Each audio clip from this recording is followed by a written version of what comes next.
aku ngerasain sakit saat haid itu dari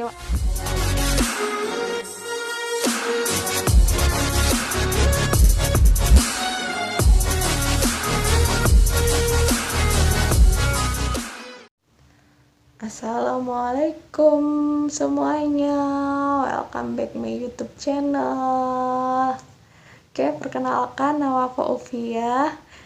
Di video kali ini aku mau share ke kalian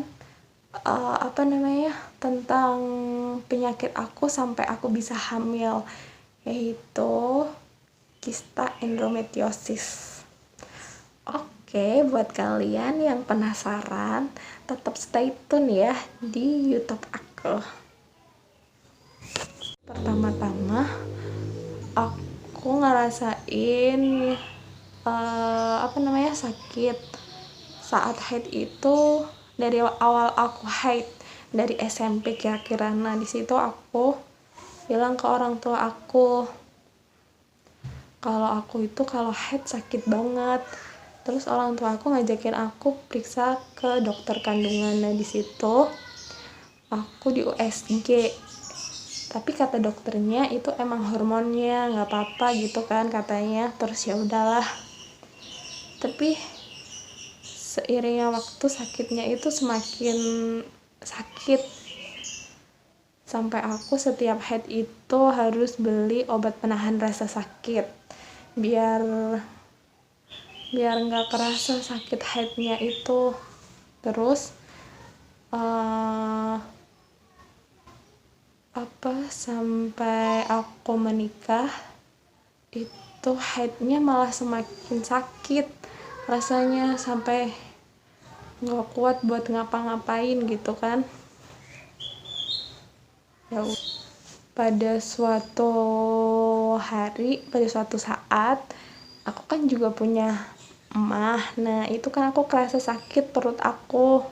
Terus aku diajakin periksa ke dokter yang ada radiologinya. Nah, di situ aku di USG sama dokternya. Terus dicek semuanya, semua organ-organnya katanya bagus. Terus ke bawah terus kelihatan ada kistanya.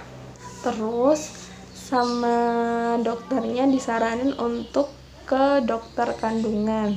Nah, keesokan harinya aku sama umi aku pergi ke dokter kandungan. Di situ aku di USG. Terus kelihatan udah 6 cm kistanya. Nah, dokternya nyaranin aku buat segera operasi. Terus dokternya juga ngasih 2 pilihan buat aku, operasi biasa atau yang laparoskopi. Nah, umi aku di situ tanya apa bedanya operasi biasa sama laparoskopi. Katanya dokternya kalau laparoskopi itu bisa sambil program gitu, dilihat sel telurnya gitu kan kata dokternya. Terus kalau yang biasa ya udah cuman diambil kistanya aja gitu kata dokternya. Nah, terus umi aku bilang laparoskopi aja sekalian gitu kan. Ya udah, terus sama dokternya 2 hari lagi suruh ke situ buat operasi laparoskopi. Terus ya udah aku jalani operasi itu. Operasi laparoskopi itu operasi kecil, jadi perut kita nggak disobek, nggak kayak operasi sesar gitu, cuman dimasukin alat 4 alat kayaknya. Terus dalamnya ada kameranya, dimasukin kamera gitu kan, jadi kelihatan. Nanti aku liatin kista aku sebesar apa ya. Terus habis itu dokternya keluar ngasih tahu ke suami aku kalau kalau kistanya udah diambil. Terus hidung telur aku dua-duanya itu nutup, jadi sama dokternya sekalian dibuka semuanya. Dan alhamdulillah habis operasi itu udah normal semua. Tapi terus kan aku terapi suntik hormon buat neken kistanya itu namanya suntik endrolin. Iya, namanya suntik endrolin. Itu aku suntik 5 kali selama 5 bulan. Tapi waktu suntikan pertama itu aku masih dapat haid. Tapi haidnya itu banyak banget. Sampai aku 2 minggu kira-kira haidnya itu selesainya. Terus habis itu suntik kedua aku udah nggak haid, ketiga nggak haid, keempat nggak haid, kelima nggak haid. Habis itu setelah suntik pun 2 bulan setelah suntik itu aku baru bisa dapat haid kan. Terus habis haid itu dokter aku nyaranin buat aku langsung promil.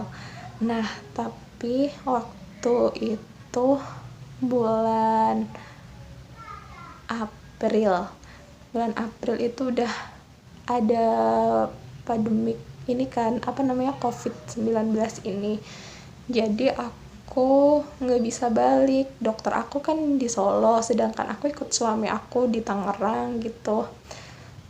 Terus ya udah, jadi aku cuman bisa ikhtiar dan berdoa. Mau periksa di sana juga takut kan. Ya udah, terus aku cari-cari aja di IG tentang promil gitu, terus nemu yang itu terapi langit garis doa dengan doa. Nah aku ikut itu selama 21 hari. Terus alhamdulillah sebulan kemudian aku hamil. Alhamdulillah Allah berikan kepercayaan kepada aku dan suami aku, berikan keturunan. Alhamdulillah. Di situ aku sangat terharu banget karena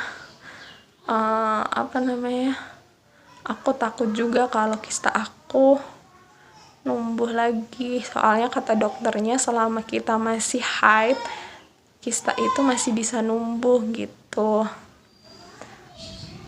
Nah jadi buat kalian yang punya penyakit sama kayak aku, yang punya kista endometriosis, nggak usah takut karena nggak ada yang nggak mungkin jika Allah udah berkehendak. Percaya sama Allah dan selalu berdoa.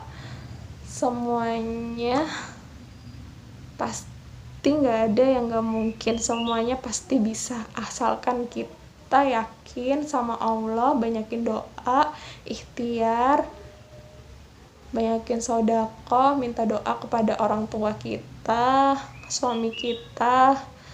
Dan aku doain juga buat kalian yang belum punya keturunan, semoga segera dikaruniai keturunan yang terbaik dari Allah. Amin. Semangat ya buat kalian. Assalamualaikum warahmatullahi wabarakatuh. Terima kasih semuanya.